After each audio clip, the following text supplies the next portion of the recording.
Það verkalýðsbaráttan og Sólveig komin hingað, Sólveig Jónsdóttir, formaður Eflingar, mjög velkomin. Takk fyrir. Hann var áðan hann Ögmundur og við erum að ræða svona, hann hafði enga trú að þessi dómur myndi standa í héraðsdómi, að það yrði, eða það að miðluna, hann var fullviss það, að miðluna til að hann yrði felld einhvers staðar í dómskerfinu. En ef hún myndi standa, að þá væri þetta stórkostlega alvarlega vatnaskil í íslenskri verkalýðsbaráttu. Já, sko, þegar að niðurstaða fæst það hvort að sjálf miðlunartillagan sé lögleg eða ólögleg, vegna þess að við náttúrulega höfum mál, þá getur það tekið mjög langan tíma. Þannig að það getur verið að það líki ekki fyrir niðurstaðum það fyrir en eftir, ég veit ekki hvað langan tíma. Menur það farið allavega upp í Hæstarétt? Nei, ég meina, núna sem sagt, það liggur ekkert fyrir að við fáum neina flýtimeðferð á því, sjálfri lögmæti miðlunartillaganna. Já, sem seinna máli sem fyrir í héraðsdóm, það sem er ykkar mál. Já, nú erum við sem sagt, við sem sagt stefnum vegna miðlunartillagunar, en það sem við erum að bíða eftir núna er að fá niðurstöðu Landsrétti það hvort að þessi krafa að við eigum að afhenda ríkissáttasemjara kjörskrána. Kæran á þeim úrskurði héraðsdóms. Já. Það eftir að koma í ljós hvort það eru hlítið meðverð. Já, eða sem sagt, núna bara þá get ég sagt frá því að það hefur náðst samkomulag á milli lögmanna Eflingar, lögmanna ríkissáttasemjara að flýta öllum undirbúningi, að öllum gögnum verði skilað núna í lok vikunar og Landsréttur ætla þá að vinna það mál mjög hratt, þannig að niðurstaða það hvort að niðurstaða héraðsdóms hafi verið svo rétta og okkur beri að afhenda þessa kjörskrá mun liggja fyrir, ég myndi halda einhvern mann snemma í næstu viku. En munu ekki sáttasemjari siga sýslumanni eða okkur í milliðinni? Ég trúi því ekki að það verði látið gerast. Hann heilseikum annað hendi og kýlikum henni. Þar sem að þetta samkomulag hefur þarna átt sér stað, þá finnst mér það svo viðbjóðslega forhert að ég trú ekki að það gerist, en auðvitað getur allt gerst. En þetta tvö mál. Fyrra málið það sem hann að fara fram á að fá félagsskrána að venda. Dómurinn, sá dómur, og eins og ríkissáttasemjari segir, að í þeim dómi komi fram að miðlunartillagan hafi verið lögleg. Það dugar ekki, heldur þetta annað mál þar sem þið hafið það sem þið vildi fellana. Já. Dugar það ekki að reka þetta eina mál félagsskrána? Nei, vegna þess að það snýst náttúrulega bara ekkert lögmæti miðlunartillagunar. Þannig að þó svo að dómarinn geti komist að því að það væri vafi lögmætið, að þá ættu samt að skila félagsskráni? Já, mögulega, já. En ég held að niðurstaðan þarna í þessum dómi sem að fjall, þetta var náttúrulega ekki dómur sem að snýrist lögmæti miðlunartillagunar. Sáttasemjari segir það. Já, við þurfum að héraðsdómur hafi sýnt fram á að hún væri lögleg. Það má mögulega lesa eitthvað slíkt að viljinn fyrir hendi, en dómurinn fjall það hvort að okkur bæri skylda til þess að skila þessari kjörskrá svo að kosningin, atkvæðagreiðslan gæti farið fram, það snýrist það mál. Við ætlum að höfða og erum undirbúið það mál lögmæti miðlunartillagunar, en hvort að við fáum einhverja flýtimeðferð þar eða ekki enn óútkljáð og það má þetta bara vel vera að við fáum einhvers líka flýtimeðferð og þá mun ekki niðurstaða lögmæti miðlunartillagunar liggja fyrir mögulega fyrir einhverjum seinni stigum. Eftir einhvern mögulega frekar langan tíma. Já, bara mjög marga mánuði. Svo fyrir í Landsrétt og þá áfrýjar eða kærir ykkur til Hæstaréttar. Og þetta svo sérstakt mál að það fær örugglega með fyrir Hæstarétti. Já, en svo náttúrulega áður en allt það verður komið í ljós, þá getur svo ótrúlega margt annað verið búið að gerast. Það er náttúrulega vinnutil í gangi. Það sem að getur náttúrulega gerst er að Landsréttur komast að þeirri niðurstöðu okkur beri að afhenda þessa kjörskrá og að þá fer atkvæðagreiðsla miðlunartillöguna af stað. Og við höfum sagt að við munum sætt okkur við hverja þá niðurstöðu sem að Landsréttur kemst að í því máli. En ég fekk hann Ögmundinn áðan vegna þess að hann var formaður BSRB 1996 þegar breytingar voru gerðar á vinnulöggjöfinu og hann var líka þingmaður þá. Hann kann þekkja þetta mál mjög vel. Og hann sagði að þrýstingurinn hefði verið á þessu tíma að búa til embætti ríkissáttasemjara með einhvers svona lögregluvald, að það ætti að vera þannig að það væri samið svona leiðandi aðilar á vinnumarkaði myndu semja, þú kannast við þetta úr umræðinum Saleg, það bara kemur upp fram þar og er bara mikil þrýstingur búin að vera hjá fyrirtækjaeigandum og með stuðningi stjórnvalda langan tíð að raunverulega takmarka verkfallsréttin. hann taldi að miðlunartillaga núna þó svo að hún færi út fyrir það að geta verið sko gróf túlkun á lögunum sem að færi blessun dómstóla mögulega. Hann taldi það væri bara, hún staðist ekki lög. En ef það fer svo að dómstólarnir dæma miðlunartillöguna lögmæta, að þá raunverulega orðin bara vatnaskil í verkalýðsbaráttu í Íslandi. Já, og það þetta þessi stórkostlega alvarlega staða sem að upp komin að þessi vinnubrögð hvernig ríkissáttasemjari vinnur þessa svokallaða miðlunartillögu, hvernig okkur einfaldlega afhent hún í þessum augljósa tilgangi. Þeir eru nýbúin að boða til verkfalls, að þrýsta á kröfur. Já, að svipta okkur þeim rétti, að svipta okkur réttinum til þess að ganga frá okkar eigin kjarasamningi, klára það, svipta okkur réttinum til þess að leggja niður störf, til þess að knýja á ásættanlega útkomu, til þess þessi tilraun gerð.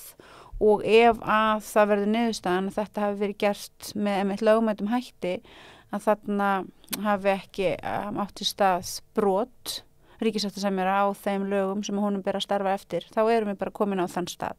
Þá búið að útbúa kerfi þar sem að einmitt einn embættismaður getur með geðþótta ákvörðun svipt verkalýðsfélög, stór og smá, þeim rétti að sinna þessu grundvallar hlutverki og þá erum við augljóslega komin á einhvern allt annan og auðvitað bara mjög skelfilegan stað og þá þetta vinnumarkaðsmódel sem að við störfum inn í raunverulega bara hrunið.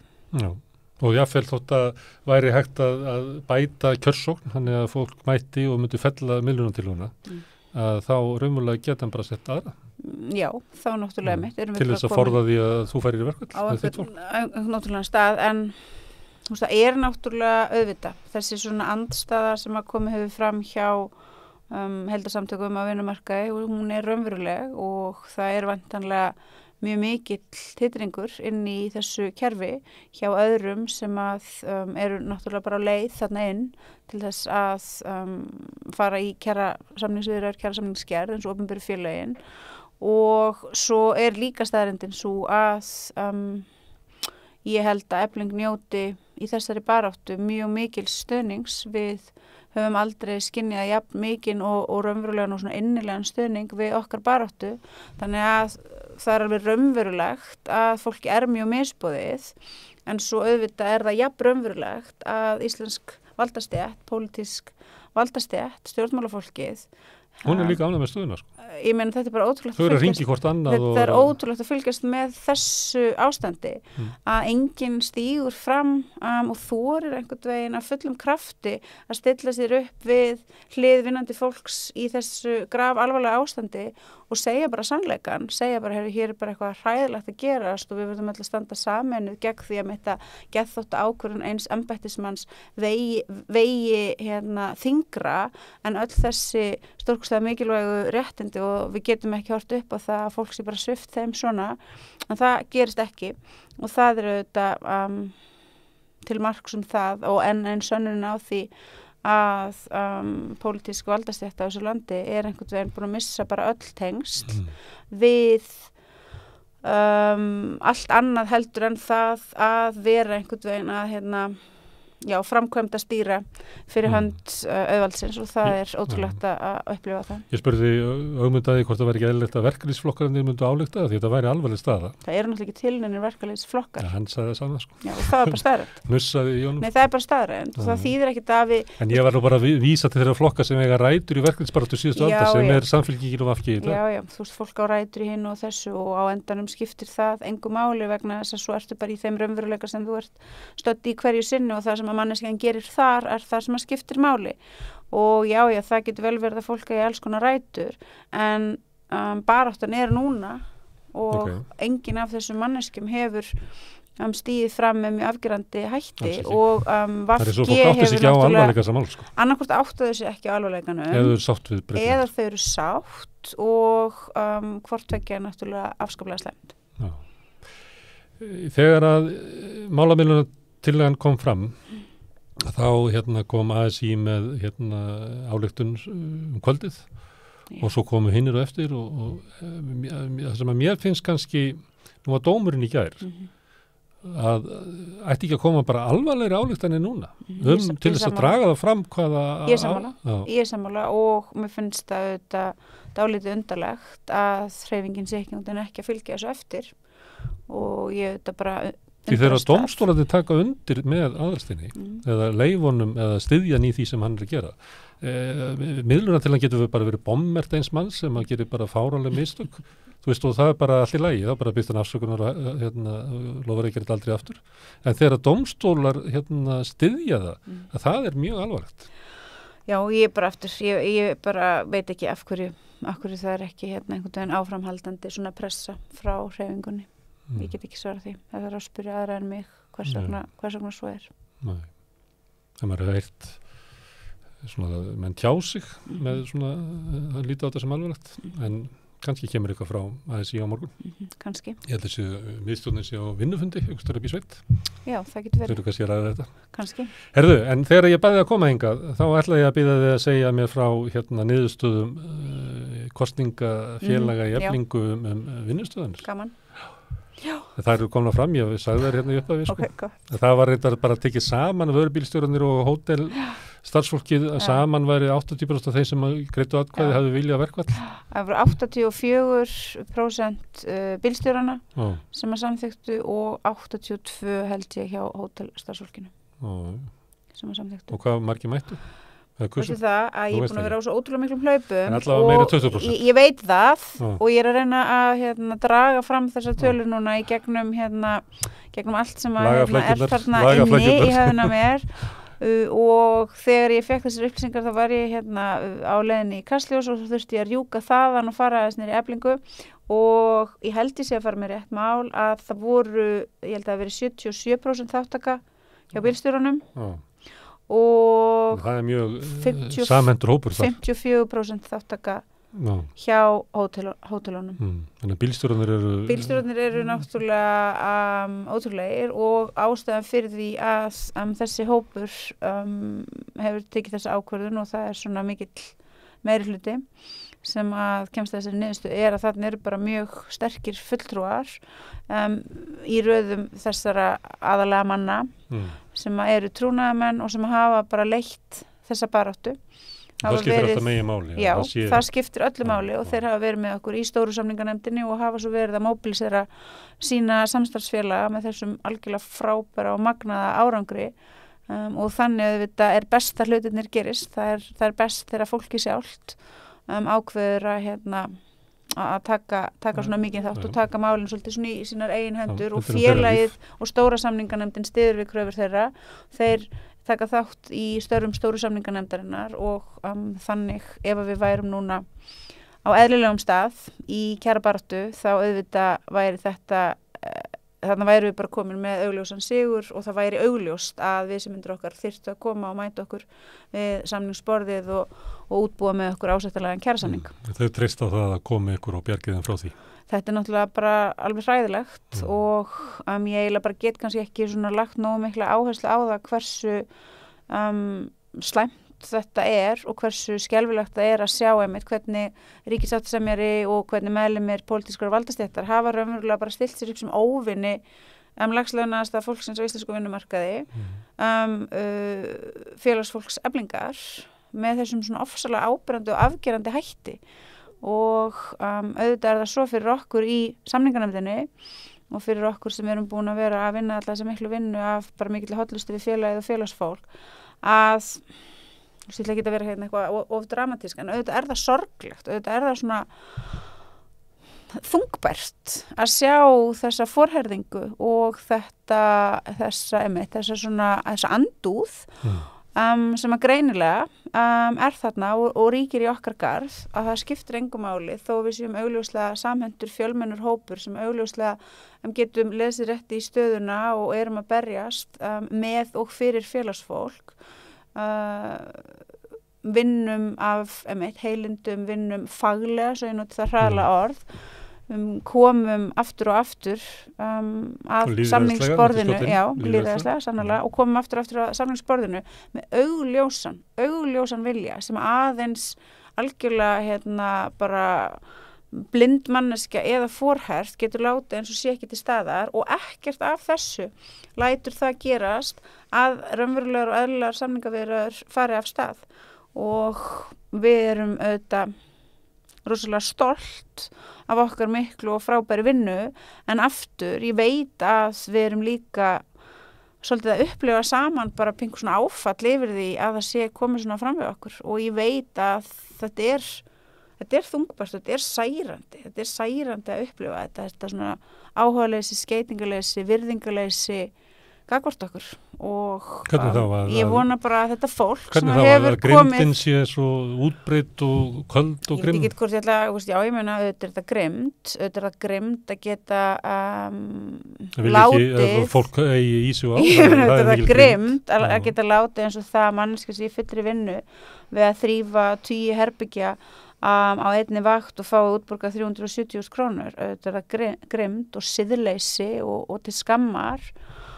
En þessi svona, þetta er kannski svona þetta virðingarleysi og þetta einmitt að það er alveg sama hvað við gerum. Að við séum bara ekki fullgildir meðlimir í samfélaginu og að þegar við mætum að það þurfi bara ekki að láta sem við séum að ég held að við hefum nú rætt þetta áður að það sé þannig og aftur ég ætla ekki að vera eitthvað ægilega dramatísk og þegar samningarnefnd Eflingar hittist þá er það yfirleitt bara frábærlega skemmtilegir og svona kraftmikli fundir og við erum alltaf bara ótrúlega mótiverið og fókusirið á það sem við erum að gera en líka er partur af okkur sem að auðvitað er leiður yfir því að þurfa að upplifa þetta en við látum það auðvitað ekkert brjóta okkur niður heldur bara það þarf það bara að veita okkur enn meiri styrk. Alltaf þegar það gengið til atkvæða verkföll þá býst ég við að samningarnefndin sé jafnframt að taka ákvarðanir næstu skref. Já, við náttúrulega erum eins og ég hef sagt með plan sem hann er langt fram í tíman og ég rekna með því að nú bara mjög fljótlega Miðað við hvernig við gekk í síðustu viku þá ættu að tilkynna í fyrramáli hvað verður næst? Já, við munum ekki tilkynna í fyrramáli en við munum hittast mjög fljótlega. En þið ákváðu ekki í kvöld? Nei, við funduðum ekki í kvöld. En við munum hittast mjög fljótlega og þá samþykja næstu verkfallsboðun. Sem að liggja samt fyrir á planinu? Raunverulega, já. Þannig þú gætir svona sagt okkur þetta? En ég ætla samt ekki gera það. Vegna þess að það er afstæða mín að þangað til að samningarnefnd Eflingar hefur sannarlega tekið þess ákvörðun og samþykkt þá tala ég ekki um það. Er þið nú komið verkfall og fólk gekk út í hátinu í gær, hátinu í morgun og fór niður í vinnu, það var fundur þegar gerðu nú svipað í síðustu verkfall, þá voruð við með svona fundi í Gamla Bíó. Það var stemming á þessu fundi? Já, þetta var frábær fundur. Það kom þarna fullt af fólki. Ég held að á endanum hafi komið af þessum 288 sem eru í þessum hóp. Við verið þarna ríflega 200 manns sem að komu. Fólk var að skrá sig til þess að fá þá verkfallsstyrkin og við vorum að sjá að þau sannarlega væri búin að leggja niður störf sem augljóslega gerðist. Þau komu þarna. Við vorum að miðla upplýsingum og heyra í fólkinu. Og það var mikil stemning og mikil hugur í fólki og það voru fleiri en einn og fleiri en tveir sem að komu til þess að tala við mig því ég var þarna að labba bara með meðlum í samningarnefnd og heilsa upp á fólk vegna þess að meðlum í samningarnefndar hafa náttúrulega verið að heimsækja á hótelinu og hafði náttúrulega náð samskiptum og samtali við þetta fólk og það voru eins og ég segi fleiri en einn og fleiri en tveir sem að sögðu að þetta væri frábært og að þau væri mjög glöð og ánægð og að það væri mjög gott að loksins væri einhverjir farin að berjast fyrir hagsmunum aðflutts verkafólks vegna þess að ástandi væri bara hræðilegt og óbærilegt og það er staðreyndin. Og það er náttúrulega, við erum við að berjast fyrir allt Eflingarfólk, við erum að gera kjarasamning og viljum gera kjarasamning fyrir allt Eflingarfólk og það er okkar hlutverk. En aðstæðurnar sem að ríkja í efnahagslegri tilveru þessa hóps, hótelstarfsfólksins, þessa láglauna hóps, sem er ábyggilega 90% aðflutt fólk eru eins og þetta fólk var sjálft að koma þarna framfæri algjörlega hræðilegar. Og tengist kannski því sem voru að segja áðan svona ósýnileika hópsins og hvernig valdastéttin talar til þess. Hugsaði þér, þetta er bara, og þau skammast sín einhvern veginn ekki einu sinni fyrir þetta, að þau, eins og ég held ég hef nú verið að segja það segast, þau eru alltaf að skreita sig sjálf með stolnum, fánum, fjölbreytileikans og svo framvegis og tala mjög fjálglega Ísland sem að hérna mitt land þar sem allir geta komið og allir eru jafnir og allir fá tækifæri og þú veist bara eitthvað svona eitthvað orðasull og salat sko, en svo einmitt þegar að þessi hópur sannarlega sýnir og sannar hvað í honum býr og gerir það vegna þess að þær aðstæður sem honum eru boðnar upp og eru bókstaflega óboðlegar, þá eru bara samantekin ráð hjá margmiljón króna fólkinu sem fer með völd í þessu samfélagi að láta eins og þau hvorki sjá en ég heyri og þau fara þessi staði einhverja ófræðingar herferð gagvart formanni félagsins til þess að reyna að berja þessa réttlætisbaráttu niður. Það er ógeðslegt og þetta fólk vona ég einhvern tímann öðlist nægilega mikinn siðferðilegan þroska til að geta skammast sín þó ég telji að það sé samt ólíklegt að það gerist. Herðu, en í verkvöldum þá fylgir svona verkvöldvarsla? Já, einmitt. Þarna, nú það var sagt í kvöldfréttum sjónvarpsins að æðstu yfirmenn verður núna skipta rúmum. Já, þeir gerðu það líka síðast. Já. Þannig að þið verður að fylgjast með því að það séu ekki óæðri yfirmenn. Þetta var mjög kostulegur fréttaflutningur hjá RÚV. Þetta var ekkit fundin, þetta var ekkit fólki sem var farið í verkfall. Þetta var bara kallana sem þetta var mannin sem að þurfti að skipta rúmi Ríksoga og líka eins og hann sjálfur vildi koma á framfæri þrífa klóstið. Svo var þetta náttúrulega bara einhverjar bullfréttir það að ég hef verið að skrópa einhverjum fundum og ég var búin að koma því á framfæri við RÚV að þetta væri bara einfallega ekki rétt. Ég hef sannlega ekkert verið að skrópa neinum fundum. Ég hef ekkert verið komið með neinn fundaboð, ég hef ekkert átt að vera að mæta neina fundi. En þau heldur samt fram eins og ekkert verið þarna í kvöldfréttunum. En það sem að þú ert að spyrja verkfallsvarslan og já, við hefjum verkfallsvarslu á morgun klukkan 12 á hádegi og við erum komið fullt af fólki sem er skráð í verkfallsvarslu. Hvað megið þið gera? Megið þið labbum og athuga hver er að hérna búum og hver er að þrífa klóstin? Við megum sannarlega gera það. Við megum ganga og það gerum við erum bara klætt gulum vestum, verkfallsvarslu vestum og förum þarna með hótelina og göngum mjög ábúðafull og rannsakandi og skoðum hvort að þessi verða að fremja verkfallsbrot og upprætum þau þar sem að við verðum vör við þau og svo skráum við þetta náttúrulega allt niður með mjög skiplega hætti. Það var verkfall á hótelunum líka. Já, og þá sýndum við það vel? Já, það gekk actually bara mjög vel. Auðvitað hafa einhver verkfallsbrot verið framinn og ég gerum alveg grein fyrir því en það gekk mjög vel og við sýndum þessari verkfallsvarslu af mikilli svona ábyrgðarkennd og tökum hana mjög alvarlega og í dag á fundinum í og þá skráði stór hópur sig af þessu fólki sem að nú hafa lagt niður störf í verkfallsvarsluna þannig að þau koma og verða þá með okkur á morgun og við förum á stað eins og við segjum hádegisbil. En munurinn núna og 2019 þegar það voru í verkfallum hótelum, það er svolítið meiri svona harka, að það er svona talað og það getur svona eins og oft þegar það er svona hatrum umræði í gangi, þá getur það ítt undir svona einhverja hugmyndir inn á þessa og getur verið svona litur meira átaka. Og meira þess að verið, var ekki ríkisátta sem verið komið með einhverja öryggisgæslu og eitthvað flera? Svo allavega fréttaflutningur af því. Já, fréttaflutningur af því. Þú óttast það ekki að það sé svona önnur stemning núna en var þá? Nei, ég ger það nú ekki. Það var alveg þeir sem eiga hótelin sætti sig við að það verkfall? Já, ég held það alveg. Það var alveg svoleiðis og ég menn það var alveg á sumum stöðunum var svona spenna og þú veist stundum lá alveg við því að spennan yrði bara of mikil og það var þá kom frá yfirmönnunum en almennt gekk þetta bara mjög vel og við fengum að komast inn og það var ekki verið að reyna eitthvað að koma í veg fyrir það og við fórum og skoðum og fórum gangana, fórum í þvottahúsið, fórum í eldhúsin og það gekk almennt bara mjög vel og ég reikna ekki með öðru en að svo verði. Herðu, það er erfitt að spá fyrir hvernig framhaldi verður en það er verið að reka mál þar sem að ná af ykkur félagsráni. Já. Og svo sem ekkert ólíklegt að það gangi eftir og það fari í gang kosningu miðlunartillöguna. Hvað ætlaði að gera í því? Ætlaði að reyna að fella hana með 25% áttum? Já, við ætlum að reyna það. Og það þarf, þú þetta að setja þrefald Íslandsmet í kosningaþátttöku í stéttarfélög og þessar öld? Já, við þurfum þá að gera það. En aðalsmerki Eflingar að gefast ekki upp og halda áfram og í hvert einasta skipti sem við þurfum að takast á við einhver svona verkefni þá er það líka próf á okkur, það er próf á það hvernig getum við náð til fólksins, hvernig komast skilaboðin okkar áfram hinga til hefur það gengið vel, við höfum alltaf náð góðum árangri og við byggjum alltaf, eins og ég hef margoft sagt, þið hefur verið að ræða við því hér, þú veist, við byggjum alltaf bara ofan á þann árangur sem við náum og lærum meira og nú það auðvitað svo að við höfum í gegnum það sem við höfum verið að gera frá því í haust og fram á þessu stundu verið að byggja upp þennan svona þetta þessa félagslegu vöðva sem að þurfa að komast í þjálfun eftir að hafa verið hérna, þú veist, hrörnandi og óæfðir áratugum saman og við erum með þessa stórkostlega samninganefnd, fólk sem bara mætir og bara einmitt eins og ég segi með þessa, þú veist, djúpu svona hollustu gagnvart þessu verkefni og svo höfum við þetta náð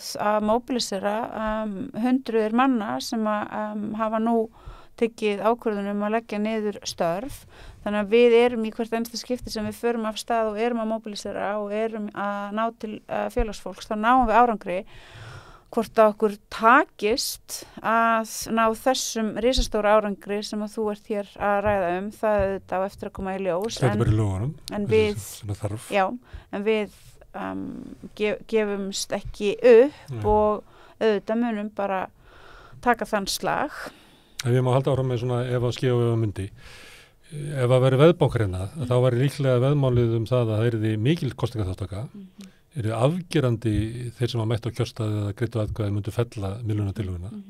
En það næðist ekki að vera 25%. Og það væri kannski, segjum að væri 28% kjörsókn, 24,9% af heildinni vilja fellana, en lítill minni hluti þeirra sem að mættu eða greiddu atkvæði samþykkjana.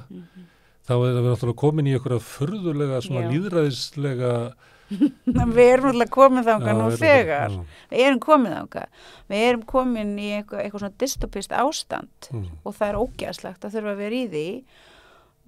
Þannig að ef það gerist þá náttúrulega það þá einmitt bara en sönnunin á því að þetta svona vinnumarkaðsmódel þó að auðvita hafi það marga kosti og þó að auðvita sé það ómetanlegt að geta sagt við fólk að á Íslandi megi ekki reka fólk fyrir það að leggja niður störf og að við njótum sannarlega mjög mikillar verndar miðað við mjög marga í mjög mörgum öðrum löndum þá til dæmis svo þessi eitrun skrifuð þarna inn í lögin að atkvæða þáttaka í atkvæðagreiðslu þurfi að vera með þessum hætti og að jafnvel þó að samninganefnd og forista félags tali sannarlega máli sína félagsmanna og sé sannarlega í mjög raunverulegum og góðum tengslum við fólk og fari fram og reyna að knýja það miðluna til að sé felld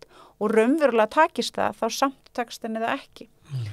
Og ef að það verður niðurstaðan þá ég meina guð minn góður þá auðvitað verðum við bara að horfast í augu við hana og höldum auðvitað bara áfram okkar mikilvægasta verkefni vegna þess að það auðvitað okkar grundvallarverkefni að gera kjarasamning og það að sjálfsögðu eins mikilvægt og hægt að hugsa sér en okkar mikilvægasta verkefni náttúrulega að halda áfram að byggja upp þetta félag halda áfram að virkja félagsfólk halda áfram að færa yfirráðin markvisst áfram yfir til félagsfólks það okkar stóra verkefni og þegar við höfum náð enn meiri árangri í því þá munum við ná enn betri árangri í okkar kjara baráttu og markmið þá núna eftir að hafa gengið í gegnum þessa þolraun og þennan sirkus og skrýpaleik að komast á þann stað að það sé ekki hægt að koma fram við Eflingu, stærsta félag verkafólks fólks á Íslandi með þeim hætti eins og við höfum þurft að þola núna undanfarið. Að við getum ekki lent á þessum stað sem við höfum lent á. Þið hafið svona þá félagslegu virkni að geta fellt miðlunartillögu. Við höfum þá félagslegu virkni að geta fellt miðlunartillögu og við höfum það pólitíska vald í þessu samfélagi sem að færi okkur það að virðingarleysi, skeytingarleysi, andúð og hatur valdastéttarinnar á okkur sé kannski alveg til staðar en að það get ekki, þetta fólk get ekki bara byggt einhvern múr sem að sé svo hár að við bara getum ekki klifið yfir hann. Það markmiðið. Svolítið, gangið vel við að ná þessu markmiði. Takk fyrir.